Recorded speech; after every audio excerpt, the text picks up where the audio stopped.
Hello children, how is it going? Now let's start today's new lesson, an article about your favorite sport. Қайырлы күн балалар, бүгін жаңа тақырыбымыз, яғни спорт туралы болады. Бірінші жаттығуға қарайық, бүгінгі біз не туралы өтеді екенбіз, иә? These words appear in the text. What is the article about? Яғни мына сөздер бізде текстта кездеседі. Қалай ойлайсың? Яғни біздің бүгінгі өтетін мәтініміз қандай? Snow, қар, иә, спорт, lessons, сабақтар, fun, көңілді, resort, курорт, goggles, көзілдірік, иә.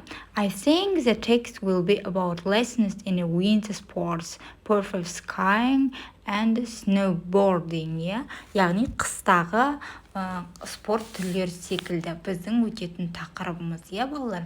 Ендеше келесі тақырыпқа, келесі жаттығуға көшеміз. What is Raisy's favorite sport? Read the article to find out. Рейзидің сүйікті спорты қандай? Оны білу үшін біз мәтінді оқып танысып алайық. My favorite sport, менің сүйікті спортым. I do lots of exercise. I visit the gym, play football, and have boxing lessons. I enjoy all these activities, but my favorite sport is skiing. Мен көптеген жаттығулар жасаймын, спорт залға да барамын, футбол ойнаймын, бокс сабақтарым да бар. Осы іс-әрекеттердің барлығынан мен рахаттанамын. Бірақ менің сүйікті спорт түрім шаңғы тебу. I only go skiing in winter when there is lots of snow. I go to Шымбұлақ ski resort near Almaty with my family. You can have lessons there, try jumps, or even go night skiing. I love lessons every day, and I'm quite good. I've got my own goggles, helmet, and clothes, but I borrow skis from the resort. Мен шаңғы тебуге қыста ғана барамын. Өте қар көп болған кезде мен Шымбұлаққа барамын, яғни Шымбұлақтағы курортқа және жақын Алматыға жақын жердегі ол жаққа отбасымен бірге барамын, ол жақтан менің сабақтарым бар, мен секіруге тырысамын, шаңғы тебуге тырысамын, және де менде ол сабақ күнде болады. Және де мен өзіммен бірге көзілдірігімді, басыма хелметімді, бас киім, басты қорғап тұратын, және де киімдерімді киіп аламын. Және ол курорттан мен өзіммен бірге шаңғымды аламын дейді.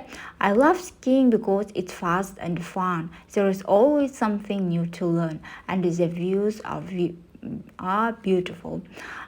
Мен шаңғы тебуді жақсы көремін, өйткені ол өте жылдам және көңілді. Ол жақта әрқашан мен жаңа нәрсені үйренемін, және де айналадағы көрініс өте әдемі дейді балалар, Демек, Рейсидің сүйікті спорт түрі шаңғы тебу екен балалар, Біз бүгінгі мәтінмен таныстық, енді осы мәтінге байланысты жаттығуларды бірге орындайық. Next exercise 3, join the sentence, use and or but. Яғни сөйлемні тиісті орнына, сөйлемнің мағынасына қарай қойып шығуымыз керек.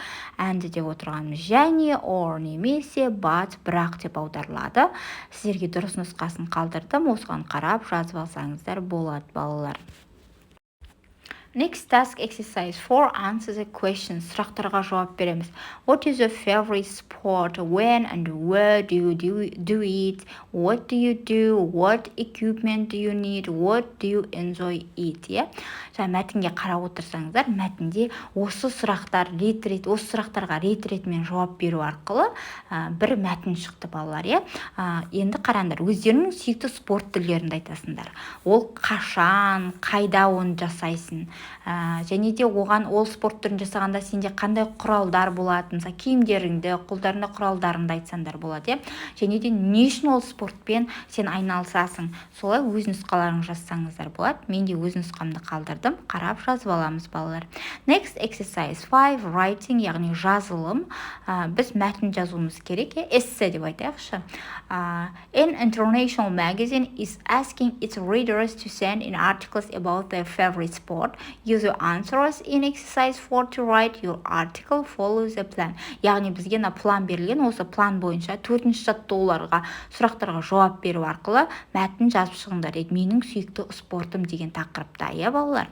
Сіздерге де бір нұсқаны қалдырдым, осыған қарап жазсаңыздар да болады, немесе өз сүйікті спорт түрлеріңізде жазсаңыздар болады.